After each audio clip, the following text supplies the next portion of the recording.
The concern over permissiveness in American society has reached a group which, though not especially devoted to law and order, always has placed a high value on obedience.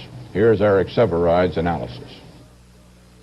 The AP's Bob Thomas tells us on the news wires today from Hollywood that the public is in for a long spate of gangster films because the public loves them. Adores the fast-living, hard-shooting hoods who thumb their noses at the workaday life of most of us drudges. Art may improve on reality, but art also lags behind reality. Just when the mafia types are coming into their own as popular heroes of the free-swinging life, the hand of reaction is trying to repress their search for self-realization and make conforming drudges out of them. The mafia, of course, is not only a separate government, but a separate society. It is the anti-society society, at least a century older than the United States. Well, it now develops that while a nominal head of American society, President Nixon, has decided to end this era of permissiveness and restore the work ethic, the biggest mafia chief has made exactly the same decision about his society.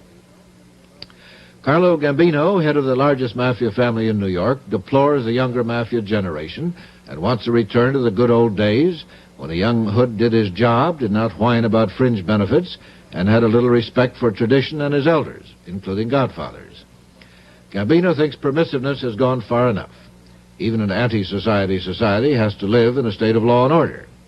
Things have just gone slack. Supposedly respectable mafia members marrying outside the family, sometimes just skipping the marriage sacraments altogether, fooling around with drugs, goofing off on the job. And the criticism by those hard hats, the police, is getting severe. So Gambino wants to pull the mafia back to a centrist position of moderation by dismissing a lot of the extremists, importing young men with old-school training direct from Sicily, and restoring the old rules. He's doing with his administration what the president is doing with his, shuffling officials around, tightening up lines of authority, economizing and consolidating. Parkinson's law and other bureaucratic waste has set in. Gambino is out to consolidate the 5 families of New York into 3, maybe 1 eventually. He's moving away from free competitive enterprise to a conglomerate, then perhaps to a monopoly. But there's a risk there.